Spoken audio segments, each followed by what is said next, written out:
ಅರಹತೋ ಸಮ್ಮಾ ಸಂಬುದ್ಧಸ್ಸ.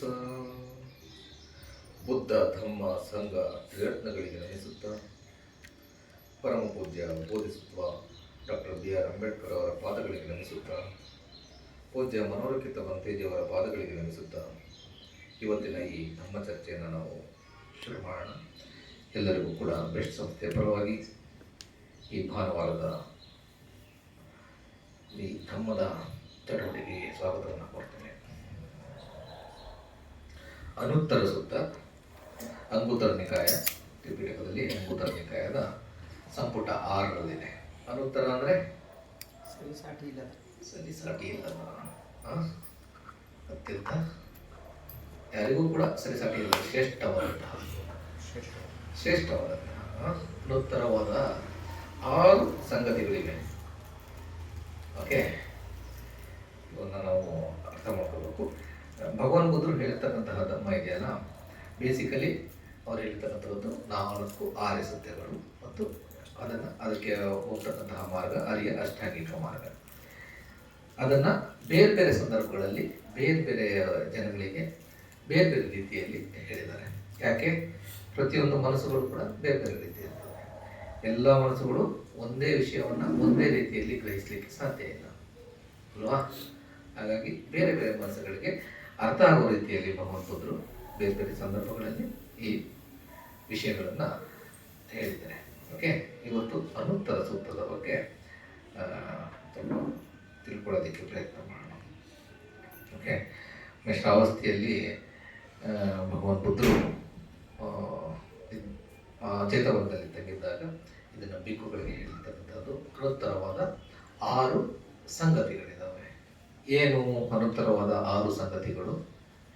ಮೊದಲು 6 ವಿಷಯಗಳನ್ನು ನಾನು ಹೇಳ್ತೇನೆ, ಅದಾದಮೇಲೆ ಒಂದೊಂದೇ ಇದನ್ನು ಸ್ವಲ್ಪ ಆಳವಾಗಿ ನೋಡಲಿಕ್ಕೆ ಪ್ರಯತ್ನ ಮಾಡೋಣ. ಮೊದಲನೇದು ಅತ್ಯಂತ ಸರಿಸಾಟಿ ಇಲ್ಲದಂತಹ ಶ್ರೇಷ್ಠವಾದಂತಹ ದರ್ಶನ, ಮೊದಲನೇದು. ಎರಡನೆಯದು ಅನುತ್ತರವಾದ ಶ್ರವಣ ಅಂತಂದ್ರೆ ಕೇಳಿಸ್ಕೊಳ್ತಕ್ಕಂಥದ್ದು. ಮೂರನೇದು ಅನುತ್ತರವಾದ ಲಾಭ. ನಾಲ್ಕನೇದು ಅನುತ್ತರವಾದ ಶಿಕ್ಷಣ.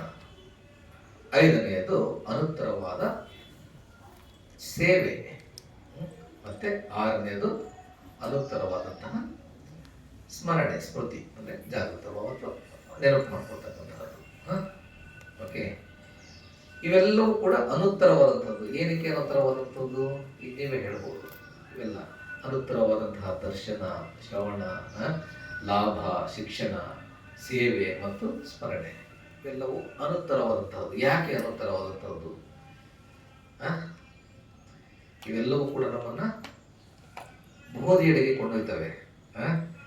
ಹಾಗಾಗಿ ಇವಕ್ಕೆ ಯಾವುದಕ್ಕೂ ಕೂಡ ಸರಿಸಾಟಿ ಇಲ್ಲದಂತಹ ವಿಚಾರಗಳಿವೆ. ಹಾಗಾದರೆ ಇವು ಸರಿಸಾಟಿ ಇಲ್ಲದಂತಹ ವಿಚಾರಗಳು ಅಂತಂದರೆ ಅದರಲ್ಲಿ ಏನಾದರೂ ವಿಷಯ ಇರಬೇಕಲ್ಲ.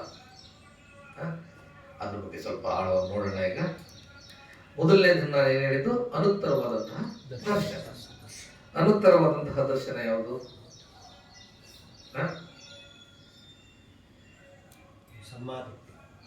ಅನುತ್ತರವಾದ ದರ್ಶನ. ಅನುತ್ತರವಾದ ದರ್ಶನ ಈ ಸಿನಿಮಾ ನೋಡ್ತಿರಲ್ಲ, ಅತ್ಯಂತ ಸುಂದರವಾಗಿರ್ತಕ್ಕಂಥ ಅದ ಟೂರ್ ಹೋಗ್ತಿರಲ್ಲ, ಟೂರ್ ಹೋಗೋದು, ನಮ್ಗೆ ಇಷ್ಟವಾದಂತಹ ಪ್ಲೇಸಸ್ ಹೋಗ್ತಕ್ಕಂಥದ್ದು, ಅವೆಲ್ಲವೂ ಅನುತ್ತರವಾದಂತಹ ದರ್ಶನಗಳ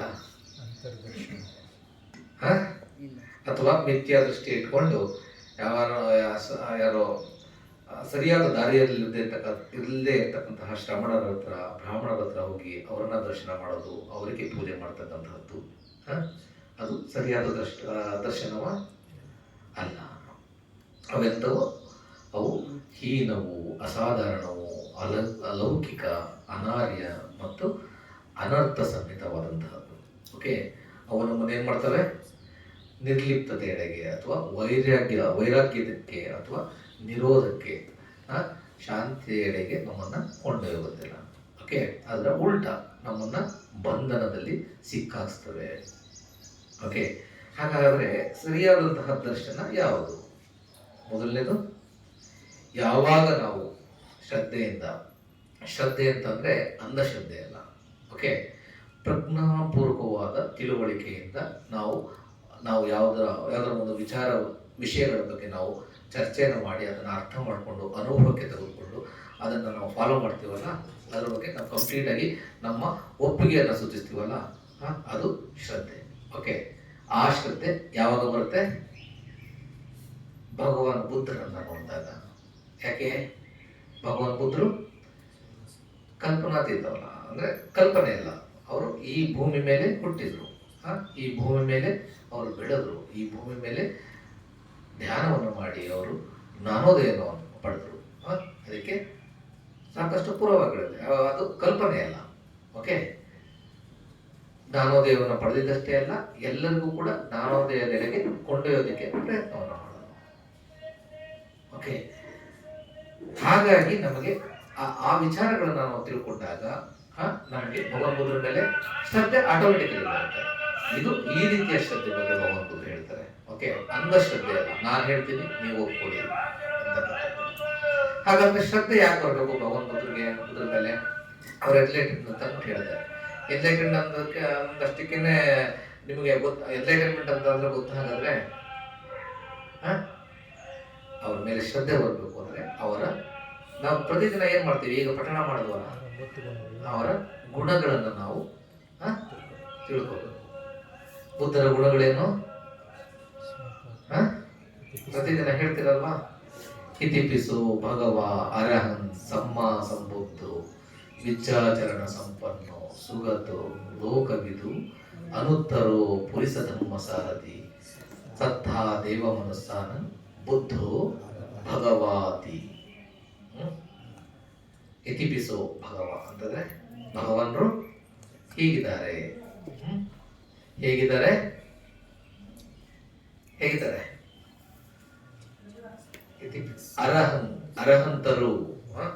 ಅರಹಂತರು ಅಂತಂದ್ರೆ ಏನು? ಹರಿ ಅಂತಂದ್ರೆ ಶತ್ರು, ಹತ ಅಂತಂದ್ರೆ ನಾಶ ಮಾಡೋದು, ಶತ್ರುಗಳನ್ನ ನಾಶ ಮಾಡಿದಂಥವ್ರು. ಯಾವ ಶತ್ರುಗಳನ್ನ ನಾಶ ಮಾಡಿದಂಥವ್ರು? ಮನಸ್ಸಿನ ಎಲ್ಲಾ ಶತ್ರುಗಳು. ಮನಸ್ಸಿನ ಶತ್ರುಗಳು ಯಾವುದು? ಲೋಭ, ದ್ವೇಷ, ಮೋಹ. ಈ ಎಲ್ಲಾ ಶತ್ರುಗಳನ್ನ ನಾಶ ಮಾಡಿದಂಥವರು ಭಗವಾನರು. ಯಾರು ಈ ಶತ್ರುಗಳನ್ನ ನಾಶ ಮಾಡಿರ್ತಾರೋ ಅವ್ರ ಬಗ್ಗೆ ನಮ್ಗೆ ಗೌರವ ಬರುತ್ತೋ ಇಲ್ವೋ? ಅದೇ ರೀತಿ ಭಗವಾನ್ ಬುದ್ಧರು ಇಷ್ಟೇ ಅಲ್ಲ, ತುಂಬಾ ಗುಣಗಳಿದೆ, ಅನುತ್ತರವಾದ. ಭಗವಾನ್ ಬುದ್ಧರ ಗುಣಗಳಿಗೆ ಎಲ್ಲೇ ಇಲ್ಲ. ಓಕೆ, ಅಷ್ಟೊಂದು ಅಸಂಖ್ಯಾತ ಗುಣಗಳಿದ್ದಾವೆ. ಆದರೆ ನಾವು ಈ 9 ಗುಣಗಳನ್ನು ನಾವು ಯಾಕೆ ಪಠಣ ಮಾಡ್ತೀವಿ ಅಂದರೆ, ಆ ಗುಣಗಳನ್ನು ಮನನ ಮಾಡ್ತಾ ಅಟ್ಲೀಸ್ಟ್ ಅವುಗಳನ್ನು ನಮ್ಮಲ್ಲಿ ತರಲಿಕ್ಕೆ ಪ್ರಯತ್ನ ಮಾಡಬೇಕು ಅನ್ನೋ ಒಂದು ನಿಟ್ಟಿನಲ್ಲಿ ನಾವು ಅದನ್ನು ಮಾಡ್ತೀವಿ. ಓಕೆ, ಎರಡನೇದು ಅರಹನ್. ಎರಡನೇದು ಯಾವುದು? ಸಮ್ಮ ಸಂಬುದ್ಧು. ಸಮ್ಮ ಸಂಬುದ್ಧು ಅಂತಂದ್ರೆ ಅವರಿಗೆ ಯಾರು ಗುರುಗಳಿಲ್ಲ, ಸ್ವಯಂ ಅವರೇ ಅವರ ದಾರಿಯನ್ನ, ಜ್ಞಾನೋದಯದ ಮಾರ್ಗವನ್ನ ಕಂಡುಹಿಡಿದು ಅವರು ಬುದ್ಧರಾದಂಥವರು. ಓಕೆ, ಸಮ್ಮ ಸಂಬುದ್ಧರು ಅಂತಂದ್ರೆ ಅವರಿಗೆ ಅವರೇ ದಾರಿಯನ್ನು ಕಂಡುಹಿಡ್ಕೊಳ್ತಾರೆ, ಬುದ್ಧರಾಗ್ತಾರೆ. ಕೇವಲ ಅಷ್ಟಕ್ಕೆ ಸಮ್ಮ ಸಂಬುದ್ಧರಾಗೋದಿಲ್ಲ, ಆ ಕಂಡುಹಿಡಿದಂತಹ ದಾರಿಯನ್ನ ಬೇರೆಯವರಿಗೂ ಕೂಡ ಬೋಧನೆ ಮಾಡ್ತಾರೆ. ಎಲ್ಲಾ ಜೀವಿಗಳಿಗೂ ಕೂಡ ಮನುಷ್ಯರಿಗೆ, ದೇವತೆಗಳಿಗೆ, ಎಲ್ಲರಿಗೂ ಕೂಡ ಬೋಧನೆ ಮಾಡ್ತಾರೆ. ಬೋಧನೆ ಮಾಡ್ತಕ್ಕಂತಹ ಕೆಪಾಸಿಟಿ ಅವ್ರಿಗೆ ಇರ್ತದೆ, ಎಲ್ಲರ ಮನಸ್ಸನ್ನ ನೋಡ್ತಕ್ಕಂತಹ ಕೆಪಾಸಿಟಿ ಅವ್ರಿಗೆ ಇರ್ತದೆ. ಹಾಗಾಗಿ ಅವರು ಸಮ್ಮ ಸಂಬುದ್ಧರು. ಓಕೆ, 3 ರೀತಿಯ ಬುದ್ಧರುಗಳಿದ್ದಾರೆ. ಮೊದಲನೇದು ಸಮ್ಮ ಸಂಬುದ್ಧರು, ಎರಡನೆಯದು ಪ್ರತ್ಯೇಕ ಬುದ್ಧರು, ಮೂರನೇದು ಅರಹಂತ ಬುದ್ಧರು. ಓಕೆ, ಸಮ್ಮ ಸಂಬುದ್ಧರು ಅವ್ರಿಗೆ ಅವರೇ ದಾರಿಯನ್ನ ಕಂಡುಹಿಡ್ಕೊಳ್ತಾರೆ, ಮತ್ತೆ ಬೇರೆಯವ್ರಿಗೂ ಕೂಡ ಆ ದಾರಿಯನ್ನ ತೋರಿಸ್ತಾರೆ, ಹೇಗೆ ನೀವು ಆ ಮಾರ್ಗದಲ್ಲಿ ಸಾಗಬೇಕು ಅಂತ. ಅಷ್ಟೇ ಅಲ್ಲ, ಸಮ್ಮ ಸಂಬುದ್ಧರಾಗಬೇಕು ಅಂತಂದ್ರೆ ಅವರು 3 ಸುತ್ತಿನಲ್ಲಿ ಪಾರಮಿಗಳನ್ನ ಪರಿಪೂರ್ಣ ಮಾಡಿರ್ತಾರೆ. ಪಾರಮಿ, ಉಪಪಾರಮಿ, ಪಾರಮತ್ತ ಪಾರಮಿ ಅಂತ ಅಂದ್ಬಿಟ್ಟು 3 ಸುತ್ತಿನಲ್ಲಿ ಅವರು ಪಾರಮಿಗಳನ್ನ ಪರಿಪೂರ್ಣ ಮಾಡಿರ್ತಾರೆ. ಓಕೆ, ಅದು ನೆಕ್ಸ್ಟ್ ನಾನು ಹೇಳ್ತೀನಿ. ಓಕೆ, ಮೂರನೇದು ಅಲ್ಲ, ಅಷ್ಟೇ ಅಲ್ಲ. ಪ್ರತ್ಯೇಕ ಬುದ್ಧರು ಅಂತಂದ್ರೆ ಅವ್ರಿಗೆ ಯಾರು ಗುರುಗಳು ಇರೋದಿಲ್ಲ. ಅವರು ಕೂಡ ಅವರ ದಾರಿಯನ್ನು ಅವರೇ ಕಂಡಿಡ್ಕೊಳ್ತಾರೆ, ನಾಮದೇವವನ್ನು ಪಡ್ಕೊಳ್ತಾರೆ. ಆದರೆ ಅವರಿಗೆ ಬೇರೆಯವರಿಗೆ ಆ ಬೋಧನೆಯನ್ನು ಮಾಡತಕ್ಕಂತಹ ಕೆಪಾಸಿಟಿ ಇರೋದಿಲ್ಲ. ಬುದ್ಧರಾಗ್ತಾರೆ ಅವರು, ಹಾಗೇನೆ ಅವರು ಆ ನಮ್ಮ ನಿಬ್ಬಾಣ ಸುಖವನ್ನು ಅನುಭವಿಸ್ತಾರೆ. ಹಾಗೆ ಶೀಲಗಳನ್ನು ಬೋಧನೆ ಮಾಡ್ಬೋದು, ಅಲ್ಪ ಸ್ವಲ್ಪ. ಒಂದೇ ಕಾಲಘಟ್ಟದಲ್ಲಿ ಅನೇಕ ಪ್ರತ್ಯೇಕ ಬುದ್ಧರುಗಳು ಇರ್ಬೋದು. ಆದರೆ ಒಂದು ಕಾಲಘಟ್ಟದಲ್ಲಿ ಕೇವಲ ಒಬ್ಬರೇ ಸಂಬುದ್ಧರು ಉದಯ ಆಗಲಿಕ್ಕೆ ಸಾಧ್ಯ. ಓಕೆ, ಒಂದು ಕಾಲಘಟ್ಟದಲ್ಲಿ ಒಬ್ಬರು ಮಾತ್ರ ಉದಯ ಆಗಲಿಕ್ಕೆ ಸಾಧ್ಯ. ಬುದ್ಧರ ಉದಯ ತುಂಬ ಅತ್ಯಂತ ಅತಿ ವಿರಳಾತಿ ವಿರಳ. ಓಕೆ, ಒಬ್ಬರು ಬುದ್ಧರ ಉದಯ ಆಗಬೇಕು ಅಂದರೆ ಕಲ್ಪಗಳು. ಈ ಭಗವಾನ್ ಬುದ್ಧರ, ಈಗ ನಮ್ಮ ಸಿದ್ಧಾರ್ಥ ಗೌತಮರು ಭಗವಾನ್ ಬುದ್ಧರಾದ್ರಲ್ಲ, ಗೌತಮ ಬುದ್ಧರಾದ್ರಲ್ಲ, ಅವರು ಸಂಕಲ್ಪ ಮಾಡಿದ್ದು ದೀಪಂಕರ ಬುದ್ಧರ ಹತ್ರ. ಅದಾದ ನಂತರ ಸುಮಾರು 1000 ಕಲ್ಪಗಳು, 4 ಮಹಾಕಲ್ಪಗಳು, ಇವುಗಳೆಲ್ಲವನ್ನು ಪೂರೈಸಿ ಅಲ್ಲೆಲ್ಲ ಆರಂಭಗಳನ್ನು ಪರಿಪೂರ್ಣ ಮಾಡಿ ಕೊನೆಗೆ ಅವರು ಸಂಬುದ್ಧರಾಗ್ತಾರೆ. ಒಂದು ಕಲ್ಪ ಅಂತಂದರೆ ನಾನು ನಿಮ್ಗೆ ಹೇಳಿದ್ದೆ, 11 ಕಿಲೋಮೀಟರ್ ಉದ್ದ, 11 ಕಿಲೋಮೀಟರ್ ಆಗಲ್ಲ, 11 ಕಿಲೋಮೀಟರ್ ಎತ್ತರ ಇರ್ತಕ್ಕಂತಹ ಒಂದು ಕಂಟೈನರ್ನ ಇಮ್ಯಾಜಿನ್ ಮಾಡ್ಕೊಳ್ಳಿ. ಅದರೊಳಗಡೆ ಸಾಸಿವೆಗಳನ್ನ ತುಂಬಿ 100 ವರ್ಷಕ್ಕೆ ಒಂದು ಸಲ ಒಂದು ಸಾಸಿವೆನ ಹೊರಗಡೆ ಹಾಕಿ. ಆ ಸಾಸಿವೆಗಳು ಎಲ್ಲ ಕಂಪ್ಲೀಟ್ ಆಗೋದಕ್ಕೆ ಎಷ್ಟು ವರ್ಷ ತಗೋಬೋದು? ಅದು ಒಂದು ಕಲ್ಪ. ಓಕೆ, ನಮ್ಗೆ ಇಮ್ಯಾಜಿನ್ ಮಾಡ್ಕೊಳ್ಳಿಕ್ಕಾಗಲ್ಲ ಅಲ್ವಾ? ಅದು ಕಲ್ಪಗಳ ಬಗ್ಗೆ ಒಂದು ಕ್ಲಾಸ್ ಸೆಪ್ರೇಟ್ ಆಗಿ ಮಾಡೋಣ. ಅದರಲ್ಲಿ ಕಲ್ಪಗಳಲ್ಲಿ ಅನೇಕ ಕಲ್ಪಗಳು ಬರ್ತವೆ. ಆಯನ ಕಲ್ಪ, ಒಡ್ಡನ ಕಲ್ಪ, ಮಹಾಕಲ್ಪ, ಈ ಥರ ಕಪ್ಪಗಳು ಬರ್ತವೆ. ಅದನ್ನು ಸಮಯ ಅಂತಂದರೆ ಅದೊಂದು ಕಲ್ಪನೆ. ಸಮಯ ಅಂತಕ್ಕಂತಹ ಯಾವುದೋ ವಿಷಯ ಅಥವಾ ವಸ್ತು ಇಲ್ಲ, ಗೊತ್ತಲ್ವಾ? ನಾವೆಲ್ಲ ಅಯ್ಯೋ ಟೈಮ್ ಇಲ್ಲ ಅಂತ ಅಂದ್ಬಿಟ್ಟು ಓಡ್ತಾ ಇದ್ದೀವಿ. ಸಮಯ ಅಂತಕ್ಕಂಥದ್ದೇ ಒಂದು ಕಲ್ಪನೆ. ಓಕೆ, ಅದು ನಿಜವಾದಂತಹ ಒಂದು ವಿಷಯವೂ ಅಲ್ಲ, ವಸ್ತುನೂ ಕೂಡ ಅಲ್ಲ. ಇದ್ರ ಬಗ್ಗೆ ಕಪ್ಪಗಳು ಮಾಡಬೇಕಾದ್ರೆ ಅದ್ರ ಬಗ್ಗೆ ಸ್ವಲ್ಪ ಚರ್ಚೆ ಮಾಡಬೇಕಾದ್ರೆ, ಇವಾಗ ಬುದ್ಧರ ಗುಣಗಳನ್ನು ಯಾಕೆ ನಾವು ದರ್ಶನವನ್ನು, ಅವರ ದರ್ಶನ ಎಷ್ಟು ಶ್ರೇಷ್ಠ ಅಂತ ಅನ್ನೋದನ್ನು ತಿಳ್ಕೊಬೇಕು ಅಂದರೆ ಬುದ್ಧರ ಗುಣಗಳನ್ನು ನೋಡ್ಬೇಕು. ಓಕೆ, ಅರಹನ್ ಸಂಬುದ್ಧರು, ಪ್ರತ್ಯೇಕ ಬುದ್ಧರು ಮತ್ತೆ ಅರಹಂತ ಬುದ್ಧರು. ಮೂರನೇವರು ಅರಹಂತ ಬುದ್ಧರು. ಅರಹಂತ ಬುದ್ಧರು ಹೇಗಾಗ್ತಾರೆ? ಅರಹಂತ ಬುದ್ಧರು ಅಂತಂತಂದ್ರೆ ಅವರು ತಾವೇ ಎನ್ಲೈಟನ್ಮೆಂಟ್ನ ಪಡ್ಕೊಳ್ಳಿಕ್ಕೆ ಸಾಧ್ಯ ಇಲ್ಲ. ಅವರಿಗೆ ಬುದ್ಧರ ಬೋಧನೆಗಳು ಸಿಕ್ಕಿದ್ರೆ, ಭಗವಾನ್ ಬುದ್ಧರು ಬೋಧನೆ ಮಾಡಿದ್ರೆ, ಅಥವಾ ಅವರ ಬೋಧನೆಗಳು ಇವಾಗ ನಾವೆಲ್ಲ ಏನು ಕಲಿತಾ ಇದೀವಲ್ಲ, ಅವುಗಳಿಂದಾಗಿ ಅರ್ಹಂತರಾಗ್ತಕ್ಕಂತಹ ಕೆಪಾಸಿಟಿ ಇರ್ತದೆ. ಅವರು ಅರ್ಹಂತ ಬುದ್ಧರು. ಓಕೆ, ಎಲ್ಲರೂ ಕೂಡ ಎಲ್ಲ ರೀತಿಯ ದುಃಖಗಳಿಂದ ಮುಕ್ತರಾಗಿರ್ತಾರೆ. ಆದರೆ ಒಂದು ಅವರಲ್ಲಿರ್ತಕ್ಕಂತಹ ಕೆಪಾಸಿಟಿಗಳಲ್ಲಿ ವೇರಿಯೇಷನ್ ಇರ್ತದೆ. ಬಟ್ ನಿಬ್ಬಾಣದ ಒಂದು ಸುಖ ಏನಿದೆಯಲ್ಲ ಎಲ್ಲರಿಗೂ ಕೂಡ ಸೇಮ್. ಓಕೆ, ಬೋಧನೆ ಮಾಡ್ತಕ್ಕಂಥದ್ರಲ್ಲಿ ವ್ಯತ್ಯಾಸ ಇರ್ತದೆ, ಅದನ್ನು ಬೇರೆಯವ್ರಿಗೆ ಹೇಳೋದ್ರಲ್ಲಿ, ಮತ್ತೆ ಕೆಲವೊಂದು ಪವರ್ಸ್ ಇರ್ತದೆ. ಈ ಬೇರೆ ಮನಸ್ಸುಗಳನ್ನೆಲ್ಲವನ್ನು ನೋಡ್ತಕ್ಕಂತಹ ಕೆಪಾಸಿಟಿ ಸಂಬುದ್ಧರಿಗೆ ಇರ್ತದೆ. ಓಕೆ, ಅರಹಂತ ಬುದ್ಧರಿಗೆ ಮತ್ತೆ ಪ್ರತ್ಯೇಕ ಬುದ್ಧರಿಗೆ ಅವುಗಳ ಇದು ಅಭಿನಯಗಳು ಅಂತ ಬರ್ತದೆ. 18 ರೀತಿಯ ಅಭಿನಯಗಳಿದ್ದಾವೆ. ಆ ಅಭಿನಯಗಳೆಲ್ಲವೂ ಕೂಡ ಎಲ್ಲರಿಗೂ ಕೂಡ ಬರೋದಿಲ್ಲ. ಓಕೆ, ಅವರು ಸಂಬುದ್ಧರು. ವಿಜ್ಜಾಚರಣ ಸಂಪನ್ನು. ವಿಜ್ಜ ಅಂತಂತಂದ್ರೆ ಪ್ರಜ್ಞೆ ಮತ್ತು ಆಚರಣೆ. ಕೇವಲ ಅವರು ಪ್ರಜ್ಞಾವಂತರಾಗಿ ಅದನ್ನ ಬೋಧನೆ ಅಷ್ಟೇ ಮಾಡಲಿಲ್ಲ, ಅವ್ರು ಏನು ಹೇಳ್ತಾ ಇದ್ರು ಅದನ್ನ ಆಚರಣೆ ಕೂಡ ಮಾಡ್ತಾ ಇದ್ರು. ಅವರು ಏನು ಮಾಡ್ತಾ ಇದ್ರು ಅದನ್ನ ಮಾತ್ರ ಅವರು ಹೇಳ್ತಾ ಇದ್ರು. ಓಕೆ, ಹಾಗಾಗಿ ಅವರು ವಿಜ್ಜಾಚರಣ ಸಂಪন্ন ಅಂತ ನಾವು ಹೇಳ್ತೀವಿ. ಅವ್ರು ಸುಮ್ಮನೆ ನಾನು ಹೇಳ್ತೀನಿ ನೀನು ಮಾಡಿ ಅಂತ ನಾವು ಹೇಳಲಿಲ್ಲ. ಅವ್ರು ಏನು ಮಾಡ್ತಾ ಇದ್ರು ಅದನ್ನೇ ಅವ್ರು ಹೇಳ್ತಾ ಇದ್ದಿದ್ದು. ಏನು ಹೇಳ್ತಾ ಇದ್ರು ಅದನ್ನೇ ಅವರು ಮಾಡ್ತಾ ಇದ್ದಿದ್ದು. ಓಕೆ, ಸುಗತೋ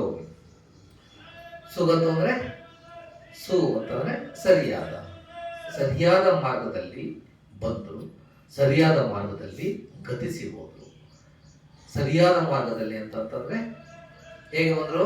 ಆಗಲೇ ನಾನು ಹೇಳಿದೆ, ದಶಪಾರಮಿಗಳನ್ನ ಪೂರೈಸಿ ಬಂದರು.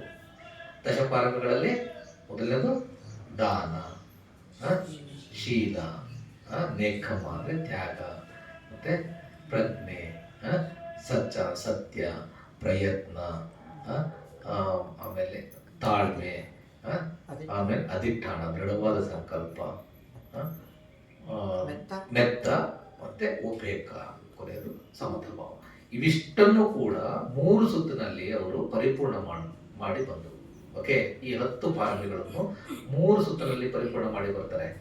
3 ಸುತ್ತು ಅಂತಂದ್ರೆ ಆಗಲೇ ಹೇಳಿದ ಒಂದು ಪಾರಮಿ, ಉಪಪಾರಮಿ, ಪಾರಮತ್ತ ಪಾರಮಿ. ಕೇವಲ ನಾವು ಈ ದಾನವನ್ನ ಕೊಡ್ತಕ್ಕಂಥದ್ದು ಇದೆಯಲ್ಲ, ವಸ್ತುಗಳನ್ನ, ಅದು ಪಾರಮಿನ ಪೂರೈಸ್ತಕ್ಕಂಥದ್ದು. ಎಷ್ಟು ವಸ್ತುಗಳನ್ನು ಬೇಕಾದ್ರೂ ದಾನ ಕೊಡ್ತಕ್ಕಂಥದ್ದು. ಓಕೆ, ಉಪಪಾರಮಿ ಅಂದ್ರೆ ನಮ್ಮ ದೇಹದ ಅಂಗಗಳನ್ನೇ ದಾನವನ್ನಾಗಿ ಕೊಡ್ತಕ್ಕಂಥದ್ದು. ಲಿವರ್ ಟ್ರಾನ್ಸ್ಪ್ಲಾಂಟೇಷನ್ಗೆ, ಕಿಡ್ನಿ, ಹೃದಯ, ಎಲ್ಲವನ್ನು ದಾನ ಕೊಡ್ತಕ್ಕಂಥದ್ದು. ಅದೇ ರೀತಿ ಪಾರಮತ್ತ ಪಾರಮಿ ಅಂತಂತಂದ್ರೆ ಇಡೀ ನಮ್ಮ ಪ್ರಾಣವನ್ನೇ ದಾನವನ್ನಾಗಿ ತ್ಯಾಗ ಮಾಡ್ತಕ್ಕಂಥದ್ದು, ಅದು ಪಾರಮತ್ತ ಪಾರಮಿ. ಇವು 3 ಕೂಡ 3 ಸುತ್ತಿನಲ್ಲಿ ಅವರು ಪರಿಪೂರ್ಣಗೊಳಿಸಿರ್ತಾರೆ. ಹಾಗಾಗಿ ಅವರು ಸಂಬುದ್ಧರಾಗ್ತಾರೆ. ಸೊ ಈ ಪಾರಮಿಗಳನ್ನ ಯಾರು ಪರಿಪೂರ್ಣವಾಗಿ ಪರಿಪೂರ್ಣಗೊಳಿಸಿರ್ತಾರೋ ಅವರು ಜಾಗೃತವಾಗಿ ಬರ್ತಾರೆ ಈ ಭೂಮಿ ಮೇಲೆ, ಮತ್ತೆ ಜಾಗೃತವಾಗಿ ಹೋಗ್ತಾರೆ. ಅವರು ಹುಟ್ಟಿದಂತಹದ್ದು ತುಂಬಾ ಜಾಗೃತ ಮನಸ್ಥಿತಿಯಿಂದ. ಓಕೆ, ಅವರು ಎಲ್ಲಿ ಹುಟ್ಟಬೇಕು, ಯಾರ ಗರ್ಭದಲ್ಲಿ, ಅದನ್ನ ಫಸ್ಟ್ ಡಿಸೈಡ್ ಮಾಡ್ತಾರೆ. ಓಕೆ, ಅವರು ಹುಟ್ಟಕ್ಕೂ ಮುಂಚೆ ತುಸಿತದಲ್ಲಿ ಸೇತಕೇತು ಅಂತಕ್ಕಂತಹ ಒಬ್ಬ ರಾಜನಾಗಿರ್ತಾರೆ. ಓಕೆ, ಅವರಿಗೆ ರಿಕ್ವೆಸ್ಟ್ ಮಾಡ್ತಾರೆ, ಈಗ ಸರಿಯಾದ ಸಂದರ್ಭ ಭೂಮಿ ಮೇಲೆ ನೀವು ಜನಿಸ್ಲಿಕ್ಕೆ ಅಂತ ಅಂದ್ಬಿಟ್ಟು ಸಂಪತಿ ಬ್ರಹ್ಮ ರಿಕ್ವೆಸ್ಟ್ ಮಾಡಿದಾಗ ಅವರು ಎಲ್ಲವನ್ನು ನೋಡ್ತಾರೆ. ಆಗ ಮಹಾಮಾಯೆ ಅವರಿಗೆ ಸೂಕ್ತವಾದಂತಹ ವ್ಯಕ್ತಿಯಾಗಿ ಕಾಣಿಸ್ತಾರೆ. ಅವರು ಜಾಗೃತ ಭಾವದಿಂದ ಅವರು ಗರ್ಭಧಾರಣೆ ಮಾಡಿದ್ದು. ಮಹಾಮಾಯೆಗೆ ಗರ್ಭಧಾರಣೆ ಆಗೋದಕ್ಕೂ ಅವತ್ತಿನ ದಿನ ಕನಸು ಬೀಳುತ್ತೆ, ಗೊತ್ತಲ್ವಾ?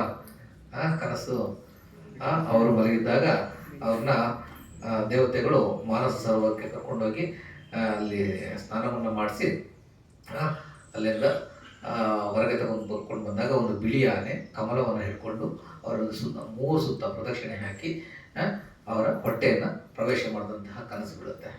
ಓಕೆ, ಅದು ಸುಮ್ಮನೆ ಗಳಿಸಿದ್ದಲ್ಲ, ಅದ್ರ ಕನಸಿನಿಂದ ಎಲ್ಲ ತುಂಬ ಆಳವಾದಂತಹ ಮೀನಿಂಗ್ಸ್ ಇದ್ದಾವೆ. ಅದನ್ನ ನೆಕ್ಸ್ಟ್ ಟೈಮ್ ನಾನು ಹೇಳ್ಕೊಡ್ತೀನಿ.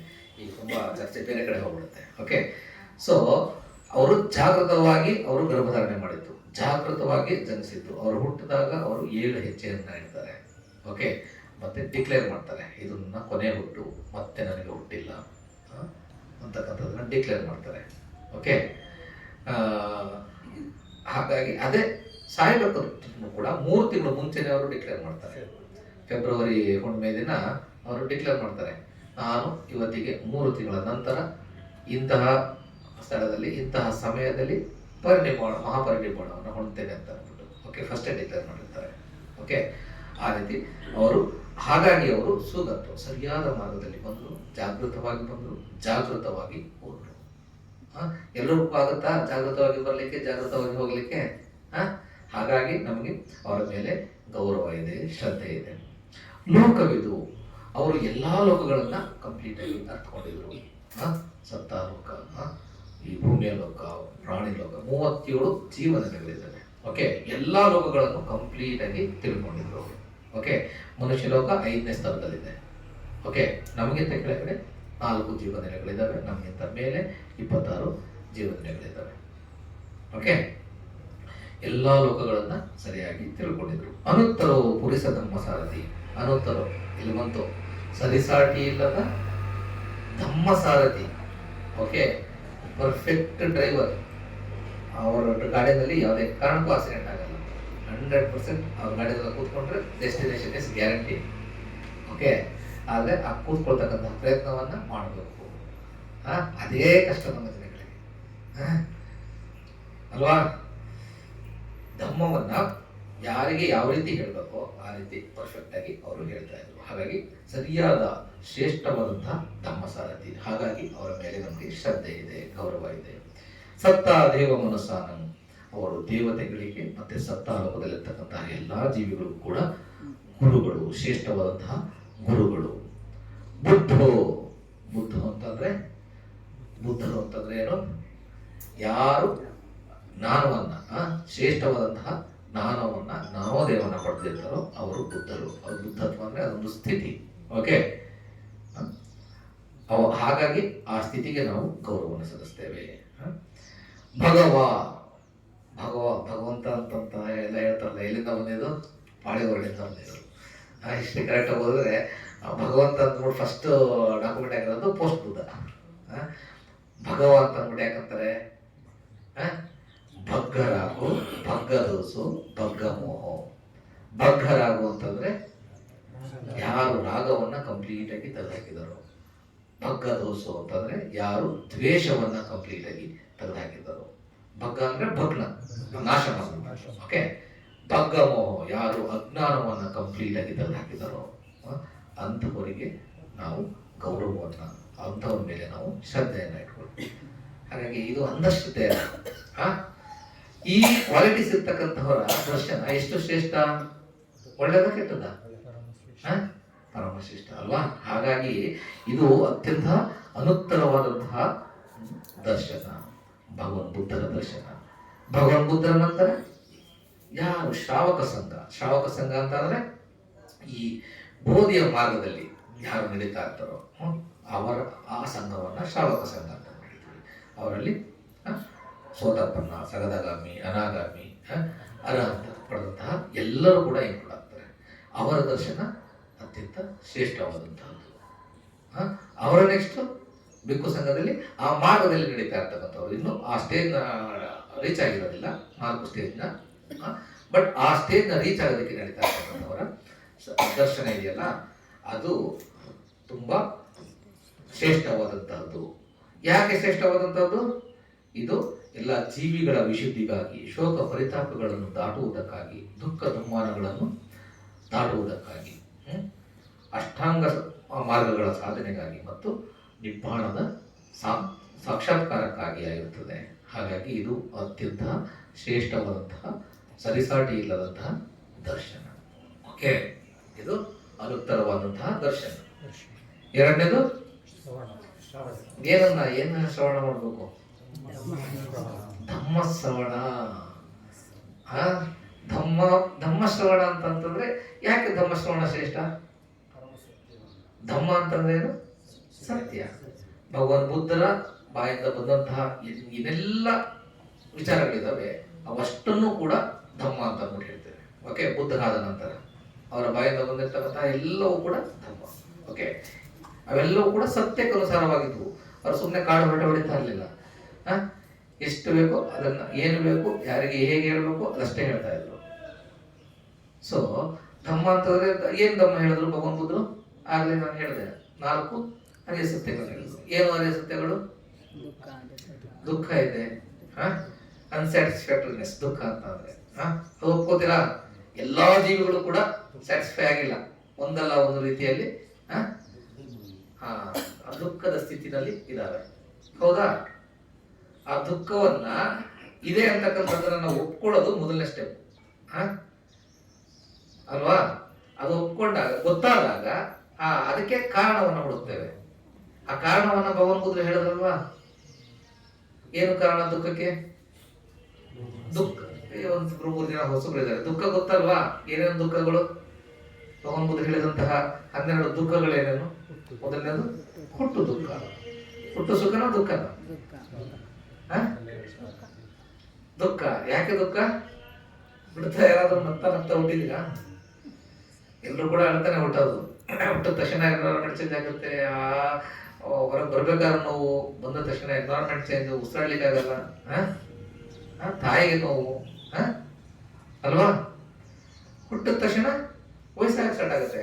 ನಿಮ್ಗೆಲ್ರಿಗೂ ವಯಸ್ಸಾಗಕ್ಕೆ ಇಷ್ಟನಾ? ಅದು ಬೇಡ ಅಲ್ವಾ? ಅದು ದುಃಖ. ವಯಸ್ಸಾಗ್ತಾ ಆಗ್ತಾ ಒಂದಲ್ಲ ಒಂದು ರೋಗಗಳು ಬರ್ತವೆ. ಕಣ್ಣಿದೆ, ಕಣ್ಣಿನ ಕಾಯಿಲೆ ಬರ್ಬೋದು, ಮೂಗಿದೆ, ಮೂಗಿನ ಕಾಯಿಲೆ, ನಾಲಿಗೆ ಕಾಯಿಲೆ, ಚರ್ಮದ ಕಾಯಿಲೆ, ಮನಸ್ಸಿನ ಕಾಯಿಲೆ, ಒಂದಲ್ಲ ಒಂದು ರೀತಿ ಕಾಯಿಲೆಗಳು ಬಂದೇ ಬರ್ತವೆ. ರೋಗ ಯಾರಿಗೂ ಇಷ್ಟನಾ? ಅದು ದುಃಖ. ಹಾಗೇನೆ ಒಂದಲ್ಲ ಒಂದು ದಿನ ಸಾವು ಬರ್ತದೆ. ಸಾವು ಯಾರಿಗಾರು ಬೇಕಾ? ಸಾವು ಕೂಡ ದುಃಖ. ಇದು ಕೇವಲ ನಮಗಷ್ಟೇನ ಸೀಮಿತ? ಎಲ್ಲಾ ಜೀವಿಗಳಿಗೂ ಕೂಡ ಇದಾಗುತ್ತೆ. ಯಾವುದು ಹುಟ್ಟುತ್ತೋ ಅದು ನಶಿಸಲೇಬೇಕು.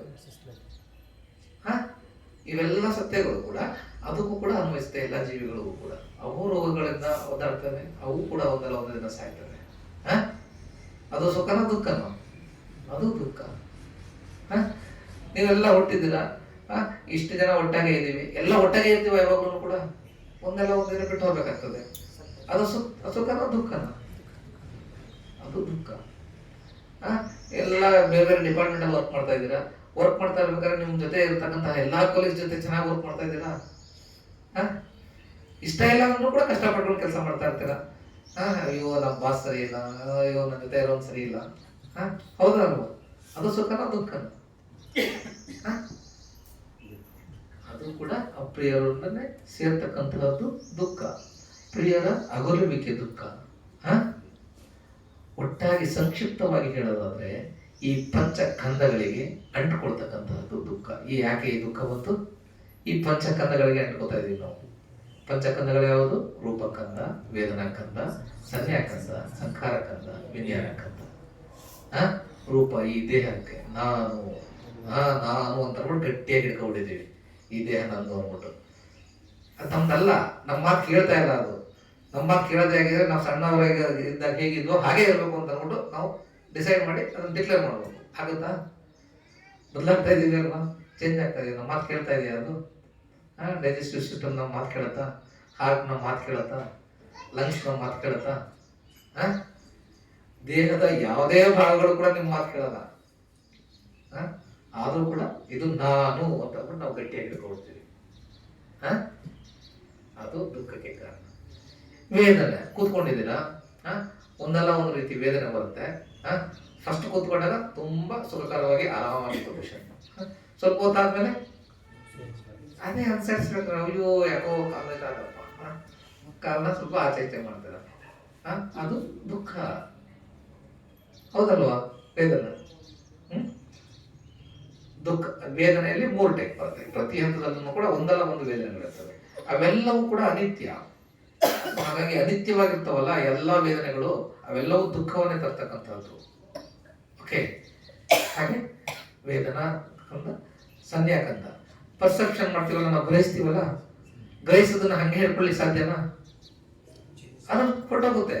ನೀವು ಹಂಗೆ ಹೇಳ್ಕೊಳ್ಳಿಕ್ಕೆ ಸಾಧ್ಯನೇ ಇಲ್ಲ. ಏನನ್ನು ಕೂಡ ನನ್ಗೆ ಇಷ್ಟವಾಯ್ತು, ಯಾವುದೋ ಒಂದು ವಸ್ತು ಅಥವಾ ವಿಷಯ ಇಷ್ಟ ಆಯ್ತು, ಅದನ್ನ ಹಂಗೆ ಇಟ್ಕೊಂಡಿರ್ಲಿಕ್ಕೆ ಸಾಧ್ಯನಾ?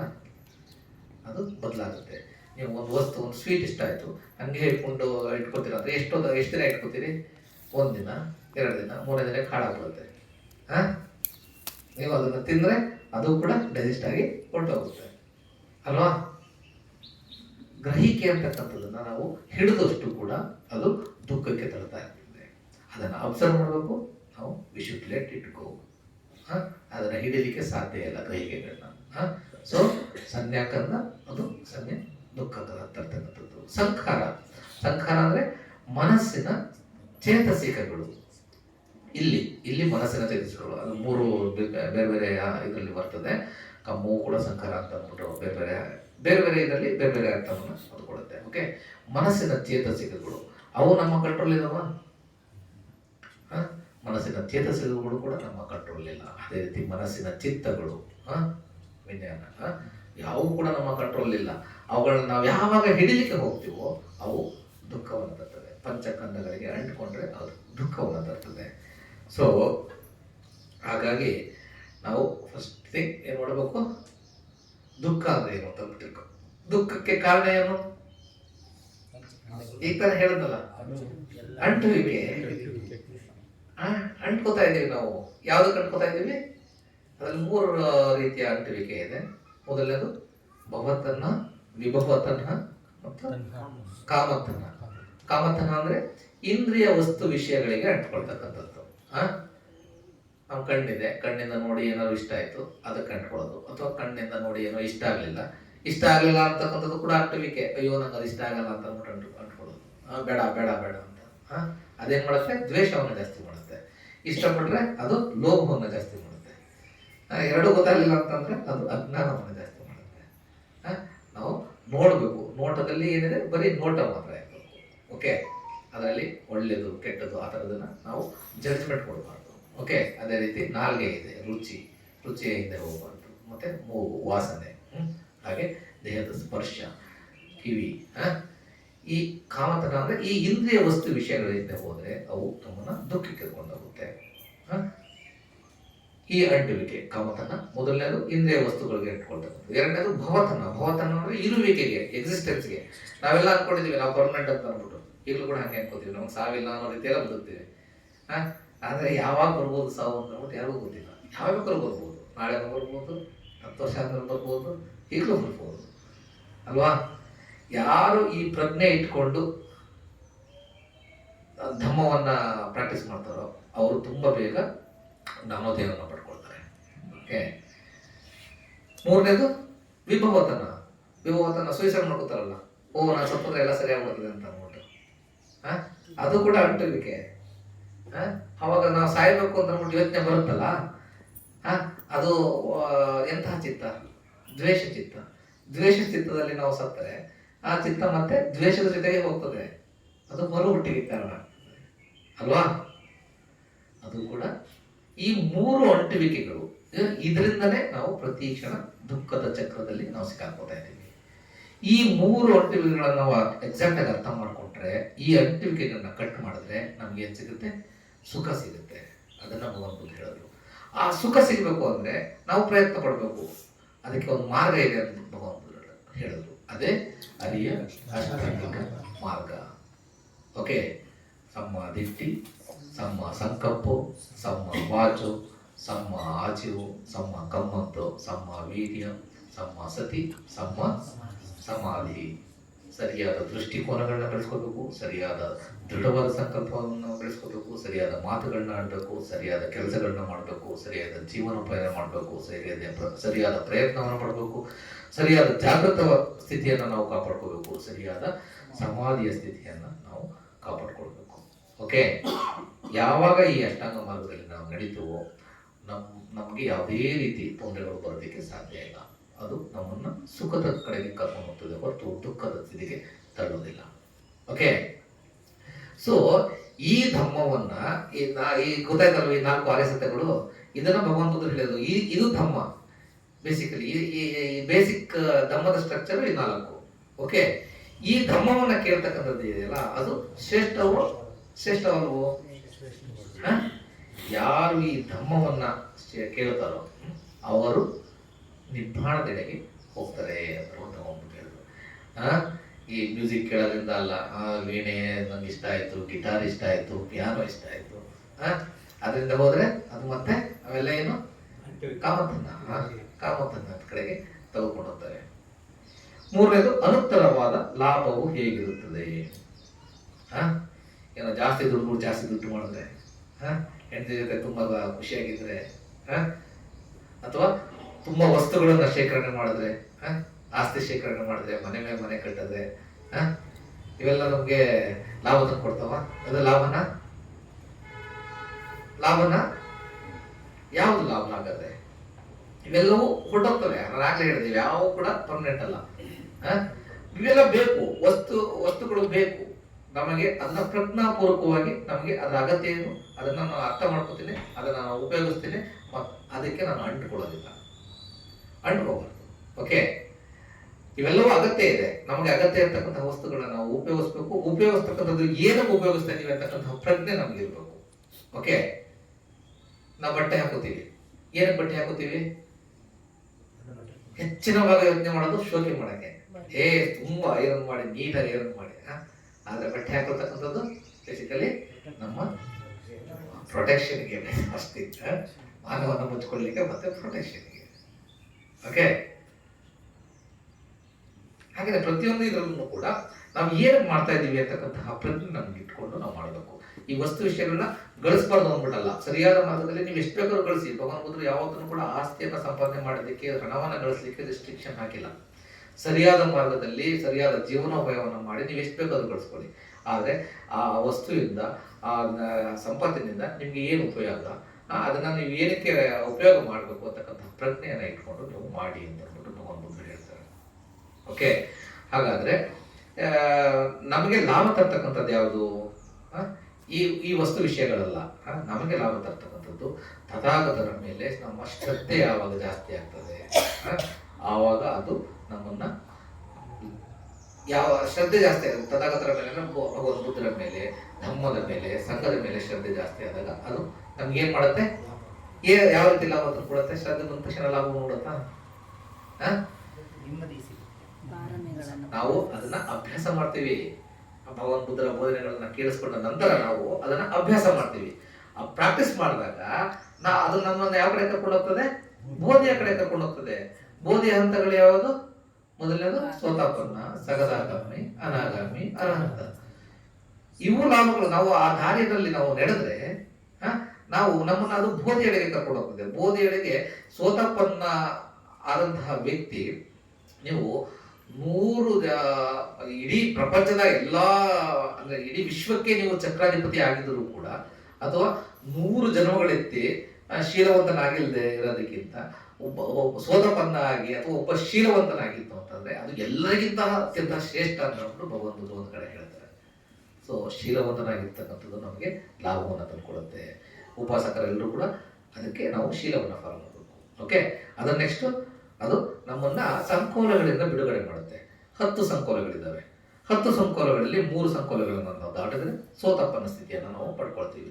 ಅದೇ ರೀತಿ 5ನ್ನ ದಾಟಿದ್ರೆ ನಾವು ಸಗದಾಗಾಮಿ ಆಗ್ತೀವಿ. ಅದರಲ್ಲಿ 2 ಕ್ಷೀಣಿಸಿರುತ್ತೆ. ಇನ್ನ ಅದು ಕಾಮಚನ್ನ ಮತ್ತೆ ದ್ವೇಷ, ವ್ಯಾಪಾರ ಅಂತ ಅಂದ್ಬಿಟ್ಟು ಅವೆರಡು ಕಂಪ್ಲೀಟ್ ಆಗಿ ನಾಶ ಆದಾಗ ನಾವು ಅನಾಗಾಮಿ ಸ್ಟೇಜ್ಗೆ ಹೋಗ್ತೀವಿ. ಮತ್ತೆ 10 ಸಂಕೋಲೆಗಳನ್ನ ಕಂಪ್ಲೀಟ್ ಆಗಿ ನಾಶ ಮಾಡಿದ್ರೆ ನಾವು ಅರಹಂತತ್ವವನ್ನು ಬದುಕ. ಇದು ಲಾಭ. ಓಕೆ, ನಿಜವಾದ ಲಾಭ ಯಾವುದು? ನಾವು ಎಲ್ಲ ದುಃಖಗಳಿಂದ ಆಗ್ತಕ್ಕಂಥದ್ದು ನಿಜವಾದ ಲಾಭ. ಸೊ ನಾವು ನಿಜವಾದ ಲಾಭವನ್ನು ಗಳಿಸ್ಬೇಕು ಅಂದ್ರೆ ಬುದ್ಧರಲ್ಲಿ, ಧರ್ಮದಲ್ಲಿ, ಸಂಘದಲ್ಲಿ ಶ್ರದ್ಧೆಯನ್ನು ಕಾಪಾಡ್ಕೊಳ್ಬೇಕು, ಶ್ರದ್ಧೆಯನ್ನು ಹೆಚ್ಚು ಮಾಡ್ತಾ ಹೋಗ್ಬೇಕು. ಓಕೆ, ಹಾಗಾದ್ರೆ 4ನೇ ಯಾವುದು? ಅನುತ್ತರವಾದ ಶಿಕ್ಷಣ. ಅನುತ್ತರವಾದ ಶಿಕ್ಷಣ ಯಾವುದು? ಆನೆ ಸವಾರಿ, ಅಶ್ವ ಸವಾರಿ ಯಾವತ್ತಿನ ಕಾಲಘಟ್ಟದಲ್ಲಿ ಇದ್ದಿದ್ದು. ರಥ ನಡೆಸೋದ್ರಲ್ಲಿ, ಧನುರ್ವಿದ್ಯೆಯಲ್ಲಿ, ಕತ್ತಿ ವರ್ಷೆಯಲ್ಲಿ ತುಂಬಾ ನಿಪುಣತೆಯನ್ನು ಹೊಂದಿದ್ರೆ ಅದು ಅನುತ್ತರವಾದ ಅತ್ಯಂತ ಶ್ರೇಷ್ಠವಾದ. ಇವತ್ತಿನ ಕಾಲಘಟ್ಟ ತಗೊಳ್ಳೋದಾದ್ರೆ ಹೆಚ್ಚು ಜಾಸ್ತಿ ಓದ್ಬಿಟ್ಟು ಒಳ್ಳೆ DC ಆಗಿ, ಒಳ್ಳೆ ಅಂಬಾಸಿಡರ್ ಆಗಿ, ಒಳ್ಳೆ ಇದರ ಕೆಲಸದಲ್ಲಿ ಹೋದ್ರೆ ಅದು ಅನುತ್ತರವಾದ ಶಿಕ್ಷಣವ? ಭಗವಾನ್ ಬುದ್ಧರು ಹೇಳಿದಂತಹ ಶಿಕ್ಷಣ ಯಾವುದು? Mind is everything. ಮನಸ್ಸೇ ಎಲ್ಲದಕ್ಕೂ ಕೂಡ ಮೂಲ. ಸೊ ನಾವು ಓದ್ಬೇಕಾಗ್ತಕ್ಕಂಥದ್ದು ಏನು? ಮನಸ್ಸನ್ನ ಓದ್ಬೇಕು. ನಮ್ಮ ಮನಸ್ಸನ್ನ ಈಗ ಧ್ಯಾನ ಮಾಡೋದಲ್ಲ, ಧ್ಯಾನ ಮಾಡೋದು ನಮ್ಮನ್ನ ಸುಮಾರು ಕಡೆ. ನಾನು ಯೂನಿವರ್ಸಿಟಿಗೆ ಹೋದಾಗ, ಯೂನಿವರ್ಸಿಟಿಲಿ ಟಾಕ್ ಕೊಟ್ಟಾಗ 3 ಸಲ ಟಾಕ್ ಕೊಟ್ಟಿದ್ದೀನಿ. 3 ಸಲನೂ ಕೂಡ ಇದೇ ಕ್ವಶನ್ ಕೇಳಿದ್ದಾರೆ. ನಾವು ಓದಿ ಇಷ್ಟೆಲ್ಲ ಬುಕ್ಸ್ ಓದಿದ್ರೆ ನಮ್ಗೆ ಏನೂ ಆಗೋದಿಲ್ಲ, ನೀವು ಧ್ಯಾನ ಮಾಡಿ ನಮ್ಗೆ ಜ್ಞಾನೋದಯ ಆಗುತ್ತೆ ಅಂತಿರಲ್ಲ, ಆಗುತ್ತಾ ಅಂತ ಅಂದ್ಬಿಟ್ಟು ಸ್ಟೂಡೆಂಟ್ಸ್ ಕ್ವಶನ್. ಧ್ಯಾನ ಅಂತಕ್ಕಂಥ ಸುಮ್ಮನೆ ಕೂತ್ಕೊಂಡ್ಬಿಟ್ರೆ ಧ್ಯಾನ ಆಗೋದಿಲ್ಲ. ಧ್ಯಾನದಲ್ಲಿ ನಾವೇನ್ ಮಾಡ್ತೀವಿ? ನಮ್ಮ ಮನಸ್ಸನ್ನ ನಾವು ನೋಡ್ತಾ ಹೋಗ್ತೀವಿ. ನಮ್ಮ ಮನಸ್ಸಿನಲ್ಲಿ ಏನಾಗ್ತಾ ಇದೆ ಅದನ್ನ ಸಾಕ್ಷಿ ಭಾವದಿಂದ ನೋಡ್ಬೇಕು ಅಷ್ಟೇ. ಅದಕ್ಕೆ ರಿಯಾಕ್ಟ್ ಮಾಡಬಾರ್ದು. ಅಲ್ಲಿ ಏನಾಗ್ತಾ ಇದೆ ಅದನ್ನ ಸಾಕ್ಷಿ ಭಾವದಿಂದ ನೋಡ್ಬೇಕು. You should witness it. ಅದರಲ್ಲಿ ಲೋಭ ಬರುತ್ತೆ, ದ್ವೇಷ ಬರುತ್ತೆ, ಕಾಮ ಬರುತ್ತೆ, ಎಲ್ಲ ಬರ್ತಾ ಇರ್ತದೆ. ಅದನ್ನ ಜಸ್ಟ್ ವಿಟ್ನೆಸ್ ಮಾಡ್ಬೇಕು ನೀವು. ಅದಕ್ಕೆ ಅದರಿಂದ ಹೋಗ್ಬಾರ್ದು. ಓಕೆ, ದ್ವೇಷ ಭಾವನೆ ಬಂದಾಗ ಅದರಿಂದ ಹೋಗೋದು, ಅಥವಾ ಲೋಭದ ಭಾವನೆಗಳು ಬಂದಾಗ ಅದರಿಂದ ಹೋಗ್ತಕ್ಕಂಥದ್ದು, ಕಾಮದ ಭಾವನೆಗಳು ಬಂದಾಗ ಅದರಿಂದ ಹೋಗ್ತಕ್ಕಂಥದ್ದು ಇದೆಯಲ್ಲ, ಅದು ನಮ್ಮನ್ನ ಮತ್ತೆ ಹಿಂದಕ್ಕೆ ಕರ್ಕೊಂಡು ಹೋಗ್ತದೆ. ಯಾವಾಗ ನಾವು ಅದನ್ನ ವಿಟ್ನೆಸ್ ಮಾಡ್ತಾ ನೋಡ್ತೀವೋ, ಓ ಏನಪ್ಪ ಇದು ಹಿಂಗಾಗ್ತಾ ಇದೆಯಾ, ಅದೆಷ್ಟು ಇರುತ್ತೆ ನೋಡವ ಅಂತ ನೋಡ್ತಾ ಅದನ್ನೇ ನೋಡ್ತಾ ಇದ್ರೆ ಅದು ಬದಲಾಗ್ತಾ ಇರ್ತದೆ. ಮನಸ್ಸು ಪ್ರಶಾಂತ ಆಗ್ತಾ ಹೋಗ್ತದೆ. ಯಾವಾಗ ಬದಲಾಗ್ತಾ ಇದೆಯೋ ಆ ಬದಲಾವಣೆ ನಿಮ್ಮ ಅನುಭವಕ್ಕೆ ಬರ್ಲಿಕ್ಕೆ ಸ್ಟಾರ್ಟ್ ಆದಾಗ ಬದಲಾಗ್ತಕ್ಕಂತಹ ವಿಚಾರಗಳು ಯಾವಾಗಲೂ ನಮ್ಮನ್ನ ದುಃಖಕ್ಕೆ ದೂಡುತ್ತೆ ಅಂತಕ್ಕಂಥದ್ದು ಗೊತ್ತಾಗುತ್ತೆ. ಯಾವಾಗ ಈ ಬದಲಾವಣೆ ಆಗ್ತಕ್ಕಂತಹದ್ದು ಮತ್ತೆ ದುಃಖವನ್ನ ತರ್ತಕ್ಕಂಥದ್ದು ನಮ್ದು ಅಂತ ಅಂದ್ಬಿಟ್ಟು ನಾವು ಹಿಡ್ಕೊಳ್ಳಿಕ್ಕೆ ಯೋಗ್ಯ ಆಗಿರ್ತದ, ಅದು ಯೋಗ್ಯ ಆಗಿರಲ್ಲ ಅಂತಕ್ಕಂಥದ್ದು ನಿಮ್ಮ ಅನುಭವಕ್ಕೆ ಬರ್ತದೆ. ಅದು ಕೇವಲ ನಮ್ಮ ಮನಸ್ಸನ್ನ ಓದಿದ್ರೆ ಮಾತ್ರ ಸಾಧ್ಯ. ನಮ್ಮ ಮನಸ್ಸಿನ ಬುಕ್ಕನ್ನ ನಾವು ಓದ್ತಕ್ಕಂಥದ್ದನ್ನ ನಾವು ಪ್ರಾಕ್ಟೀಸ್ ಮಾಡಬೇಕು. ಅದನ್ನ ಭಗವಾನ್ ಬುದ್ಧರು ಹೇಳಿದ್ರು. ಇನ್ನ ಧ್ಯಾನವನ್ನ ಮಾಡಿ. ಬುದ್ಧರು ಕೇವಲ ಪುಸ್ತಕಗಳನ್ನ ಓದಿ ಅಂತ ಅಂದ್ಬಿಟ್ಟು ಹೇಳಿಲ್ಲ. ಕಾಲಮಸೂತ್ರ ಅಂತ ಬರುತ್ತೆ. ಕಾಲಮಸೂತ್ರದಲ್ಲಿ ಧರ್ಮ ಗ್ರಂಥಗಳನ್ನೆಲ್ಲ ಓದದಷ್ಟಕ್ಕೆ ನೀನು ಶ್ರೇಷ್ಠ ಆಗಿರಲ್ಲ ಅಂತ ಅನ್ಕೋಬಾರ್ದು.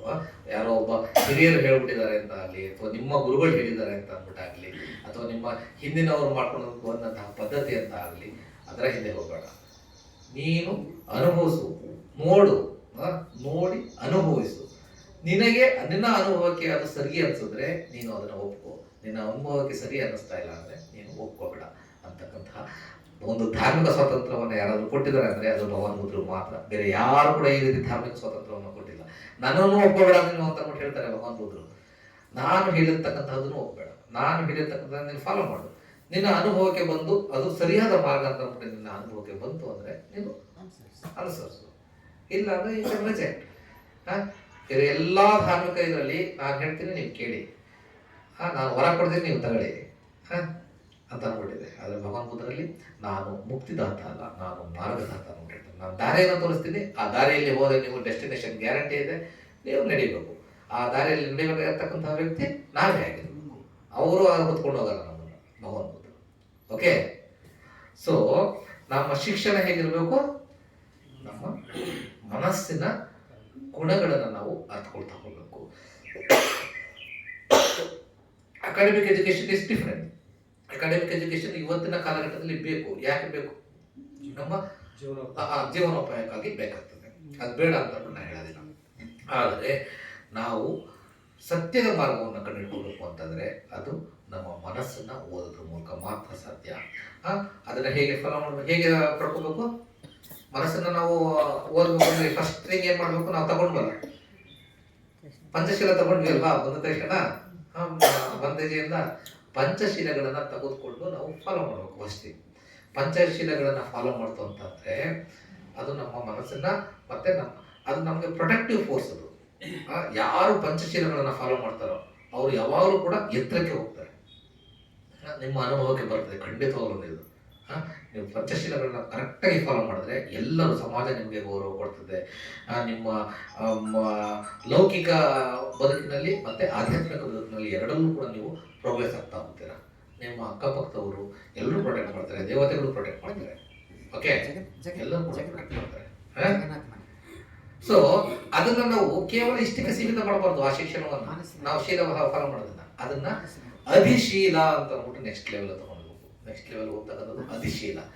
ಅಧಿಶೀಲ ಅಂತಂದ್ರೆ ಆ ಶೀಲವನ್ನು ಫಾಲೋ ಮಾಡ್ತಕ್ಕಂಥದ್ದು ನಮ್ಮ ಪ್ರಜ್ಞಾಪೂರ್ವಕವಾಗಿ ನಾವು ಇದು ನಮ್ಮನ್ನ ನಿರ್ಮಾಣದೆಡೆಗೆ ಕರ್ಕೊಂಡು ಹೋಗ್ತದೆ ಅಂತಕ್ಕಂತಹ ಒಂದು ನಿಚ್ಚಳವಾದ ಒಂದು ದೃಢವಾದ ನಿಲುವು ನಮ್ಗೆ ಗೊತ್ತಾಗಬೇಕು. ಆಗ ಅದು ಅಧಿಶೀಲ ಆಗ್ತದೆ. ನಾವು ತುಂಬಾ ಸ್ಟ್ರಾಂಗ್ ಆಗಿ ಇನ್ನೂ ಫಾಲೋ ಮಾಡ್ತೀವಿ. ಅಧಿಶೀಲ, ಅಧಿಚಿತ್ತ, ಅಧಿಪ್ರಜ್ಞೆ ಅಂತ ಅಂದ್ಬಿಟ್ಟು ನಾವು ಅದನ್ನ ಭಗವದ್ಬುದ್ಧ ಹೇಳ್ತಾರೆ. ಅದು ಧಮ್ಮ ವಿನಯದಲ್ಲಿ ಬರ್ತದೆ. ಓಕೆ, ಹಾಗೆ ಮಾಡೋದ್ರಿಂದ ಅದು ನಮ್ಗೆ ಏನ್ ಮಾಡುತ್ತೆ? ನಮ್ಮ ಎಲ್ಲ ದುಃಖಗಳನ್ನ ಮತ್ತೆ ದುಃಖಗಳಿಂದ ಮುಕ್ತಿಯನ್ನು ಕೊಡುತ್ತೆ, ನಮ್ಮನ್ನ ನಿರ್ಮಾಣದೆಡೆಗೆ ಕರ್ಕೊಂಡು ಹೋಗ್ತದೆ. ಈ ಶಿಕ್ಷಣವನ್ನ ಅನುತ್ತರವಾದ ಶಿಕ್ಷಣ ಅಂತ ಅಂದ್ಬಿಟ್ಟು ಭಗವಾನ್ ಬುದ್ಧ ಹೇಳಿದ್ರು. ಅನುತ್ತರವಾದ ಸೇವೆ ಐದನೇದು. ಏನ್ ಸರ್ವಿಸು? ಯಾರಿಗೆ ಸರ್ವಿಸ್ ಮಾಡಬೇಕು? ಕ್ಷತ್ರಿಯ, ಬ್ರಾಹ್ಮಣ, ಯಾರೋ ಒಬ್ಬ ಹೈಯರ್ ಪೋಸ್ಟಲ್ಲಿ ಇದ್ದಾನೆ. ಇವತ್ತಿನ ಕಾಲಘಟ್ಟ ತಗೊಳ್ಳೋದ್ರೆ ಯಾರೋ ಒಬ್ಬ ಹೈಯರ್ ಪೋಸ್ಟಲ್ಲಿ ಇದ್ದಾರೆ. ಅವರಿಗೆ ಸೇವೆ ಮಾಡ್ತಕ್ಕಂಥದ್ದ ಸೇವೆ ಅಂದರೆ ಮೊದಲು ಸೇವೆ ಅಂತಕ್ಕಂಥದ್ದನ್ನು ಸ್ಟಾರ್ಟ್ ಮಾಡಬೇಕಾಗಿರ್ತಕ್ಕಂಥದ್ದು ಮನೆಯಲ್ಲಿ ನಿಮ್ಮ ತಂದೆ ತಾಯಿಗಳು. ಓಕೆ, ಮತ್ತೆ ನಿಮ್ಮ ಬ್ರದರ್ಸ್ ಸಿಸ್ಟರ್ಸ್. ಆಮೇಲೆ ಇವತ್ತಿನ ಕಾಲಘಟ್ಟದಲ್ಲಿ ನಿಮ್ಮ ಗುರುಗಳು. ಯಾರು ಗುರುಗಳು? ನಮ್ಮೆಲ್ಲರ ನಮ್ಮ ಗುರುಗಳು ಯಾರು? ಬಾಬಾ ಸಾಹೇಬರು. ಮತ್ತೆ ನಮ್ಮೆಲ್ಲರ ನಮ್ಮ ಗುರುಗಳು ಅನುರಕ್ಷಿತ ಬಂತೇಜಿಯವರು. ಬಂತೇಜಿಗಳಿಗೆ ನಾವು ಬಂದಾಗ ಅವರನ್ನ ತುಂಬ ಗೌರವಪೂರ್ವಕವಾಗಿ ಬರಮಾಡ್ಕೊಳ್ಬೇಕು. ಅವರು ನಾವು ಇನ್ವೈಟ್ ಮಾಡಿದಾಗಲೇ ನಮ್ಮ ಮನಸ್ಸಿನಲ್ಲಿ ಸಂತೋಷ ಅಂತಕ್ಕಂಥದ್ದು ಉತ್ಪತ್ತಿ ಆಗಬೇಕು. ಅವರು ಮನೆ ಬಂದಾಗ ನಾವು ತುಂಬ ಸಂತೋಷವಾಗಿ ಅವರಿಗೆ ಕಾಲಿಗೆ ನೀರು ಕೊಟ್ಟು ಅವ್ರಿಗೆ ಒಳಗಡೆ ಕರ್ಕೋಬೇಕು. ಬಂದ ತಕ್ಷಣ ಅವ್ರಿಗೆ ಒಂದು ಎತ್ತರವಾದ ಆಸನದಲ್ಲಿ ಕೂರಿಸ್ಬೇಕು. ನಾವು ಅವ್ರಿಗಿಂತ ಒಂದು ಕಡಿಮೆ ಚಿಕ್ಕದಾದ ಆಸನದಲ್ಲಿ ನಾವು ಕೂತ್ಕೋಬೇಕು. ಇದು ಬೆಳೆಸ್ಕೋಬೇಕು ನಾವು. ಓಕೆ, ಬಂದ ಮೇಲೆ ಅವರಿಗೆ ಪಾನೀಯ ಏನಾದರೂ ಕುಡಿಲಿಕ್ಕೆ ತೆಗೆದುಕೊಳ್ತೀರ ಅಂತ ಅಂದ್ಬಿಟ್ಟು ಕೇಳಬೇಕು. ಮತ್ತೆ ಏನಾದರೂ ವಾಶ್ರೂಮ್ ಯೂಸ್ ಮಾಡಬೇಕಾ ನೀವು ಅಂತ ಅಂದ್ಬಿಟ್ಟು ಕೇಳಬೇಕು. ಅದಾದಮೇಲೆ ಅವರಿಗೆ ಆಹಾರ ದಾನವನ್ನು ಕೊಡ್ತಕ್ಕಂಥದ್ದು. ಆಮೇಲೆ ಅವರಿಂದ ಧಮ್ಮವನ್ನು ಕೇಳ್ತಕ್ಕಂಥದ್ದು. ಓಕೆ, ಈ ರೀತಿ ಸೇವೆ ಮಾಡೋದ್ರಿಂದ ಅದು ನಮ್ಮಲ್ಲಿ ನಮ್ಮನ್ನ ಯಾವ ಕಡೆ ಕರ್ಕೊಂಡು ಹೋಗ್ತದೆ? ಅದು ಕೂಡ ಬೋಧೆಯೆಡೆಗೆ ಕರ್ಕೊಂಡು ಹೋಗ್ತದೆ. ಮೊದಲನೇದು ನಾವು ಮನಸ್ಸಿನಲ್ಲೇ ಬರ್ತಾ ಇದ್ದಾರೆ ಅಂತ ಅಂದ್ಬಿಟ್ಟು ಅದು ಕುಲಸುತ್ತ ಅಂತ ಅಂದ್ಬಿಟ್ಟು ಒಂದಿದೆ. ಅದು ಅಂಗುತ್ತರ್ಣಿಕಾಯದಲ್ಲೇ ಬರ್ತದೆ. ಅದರಲ್ಲಿ 5 ಸ್ಟೆಪ್ಸ್ ಬರುತ್ತೆ. ಅದರಲ್ಲಿ ನಾವು ಯಾವಾಗ ಭಕ್ತಾದಿಗಳು ನಮ್ಮ ಮನೆಗೆ ಬರ್ತಾ ಇದ್ದಾರೆ ಅಂತ ಗೊತ್ತಾದ ತಕ್ಷಣ ನಮ್ಮ ಮನಸ್ಸಿನಲ್ಲಿ ಆನಂದ ಉತ್ಪತ್ತಿ ಆಗ್ತಾ ಇದೆ ಅಂದರೆ ಅದು ನಾವು ನಮ್ಮ ಮನಸ್ಸನ್ನ ತರಬೇತಿಗೊಳಿಸ್ತಾ ಇದ್ದೀವಿ, ನಾವು ಉನ್ನತ ನೆಲೆಗೆ ಹೋಗ್ಲಿಕ್ಕೆ ತರಬೇತಿಗೊಳಿಸ್ತಾ ಇದ್ದೀವಿ ಅಂತ. ಅವ್ರು ಬಂದಾಗ ಅವ್ರಿಗೆ ಗೌರವಪೂರ್ವಕವಾಗಿ ಕರ್ಕೊಂಡು ಮನೆಗೆ ನಾವು ಆತಿಥ್ಯವನ್ನು ಕೊಟ್ಟಾಗ ಅದು ನಮ್ಮನ್ನು ಈ ಬೋಧಿಯೆಡೆಗೆ ಕರ್ಕೊಂಡು ಹೋಗ್ಲಿಕ್ಕೆ ಹೆಲ್ಪ್ ಮಾಡ್ತಾ ಇದೆ ಅಂತ ಅಂದ್ಬಿಟ್ಟು. ಮತ್ತು ಅದೇ ರೀತಿ ಧಮ್ಮ ಚರ್ಚೆಯನ್ನು ಮಾಡಿದಾಗ 5 ಸ್ಟೆಪ್ಸ್ ಬರುತ್ತೆ. ನಾನು ಇನ್ನೊಂದ್ಸಲ ಹೇಳ್ತೀನಿ, ಮರ್ತ್ಕೊಂಡಿದ್ದೀನಿ ಅದನ್ನು. ಧಮ್ಮ ಚರ್ಚೆಯನ್ನು ಮಾಡಿದಾಗ ಅವ್ರು ಧಮ್ಮವನ್ನು ಕೇಳಿದಾಗ ಅದು ನಮ್ಮನ್ನು ಪ್ರಜ್ಞೆಯೆಡೆಗೆ ಕರ್ಕೊಂಡು ಹೋಗ್ತಾ ಇದೆ ಅಂತಕ್ಕಂಥ ಒಂದು ಇದನ್ನು ಹೇಳ್ತಾರೆ. ಓಕೆ, ಹಾಗಾಗಿ ನಾವು ಯಾವ ಸೇವೆಯಲ್ಲಿ ಇದು ಮಾಡಬೇಕು? ತಂದೆ ತಾಯಿ, ನಮ್ಮ ಕುಟುಂಬದವರು, ಗುರುಗಳು, ನಮ್ಮ ಗುರುಗಳು, ಇತರೆ ಗುರುಗಳು, ಮತ್ತೆ ರೋಗಿಗಳು, ಇವೆಲ್ಲರ ಸೇವೆ ನಮ್ಮನ್ನ ಇನ್ನು ಮುಕ್ತಿಯ ಮಾರ್ಗಕ್ಕೆ ತೆಗೆದುಕೊಂಡು ಹೋಗುತ್ತೆ, ಮುಕ್ತಿಯೆಡೆಗೆ. 6ನೇದು ಸ್ಮರಣೆ. ಅನುತ್ತರವಾದ ಸ್ಮರಣೆ ಅಂತಂದ್ರೆ ಏನು? ಸ್ಮೃತಿ ಅಥವಾ ಸ್ಮರಣೆ ಅಂತ ಅಂದ್ಕೊಟ್ಟಿದ್ದಾರೆ ಇಲ್ಲಿ.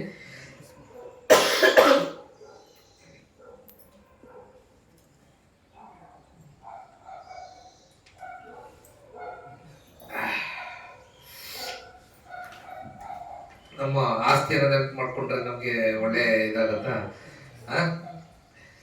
ಒಬ್ಬ ಪುತ್ರ ಲಾಭವನ್ನ, ಧಾರ ಲಾಭವನ್ನ ಅಥವಾ ಧನ ಲಾಭವನ್ನ ಸ್ಮರಿಸಿಕೊಂಡ್ರೆ ನಮಗೆ ಅದು ಶ್ರೇಷ್ಠವಾ ಅಲ್ವಾ? ನಾವು ಸ್ಮರಣೆ ಮಾಡ್ಬೇಕಾಗಿರ್ತಕ್ಕಂಥದ್ದೇನು? ಈಗ ಬೆಳಿಗ್ಗೆ ನೀವು ಏನ್ ಮಾಡಿದ್ರಿ? ಭಗವಾನ್ ಬುದ್ಧರಿಗೆ ದೀಪ ಹಚ್ಚಿದ್ರಿ, ಧೂಪ ಹಚ್ಚಿದ್ರಿ, ಪುಷ್ಪಾರ್ಚನೆ ಮಾಡಿದ್ರಿ. ಅದರಲ್ಲಿ ಮತ್ತೆ ತ್ರಿಶಾನ ಪಂಚಶೀಲಗಳನ್ನ ತೆಗೆದುಕೊಂಡ್ರಿ, ಬುದ್ಧ ವಂದನೆ ಮಾಡಿದ್ರಿ. ಅದರಲ್ಲಿ ನೀವು ನೆನಪು ಮಾಡಿಕೊಂಡು ಇವೆಲ್ಲ ಪುಣ್ಯದ ಕೆಲಸಗಳು ಅಲ್ವಾ?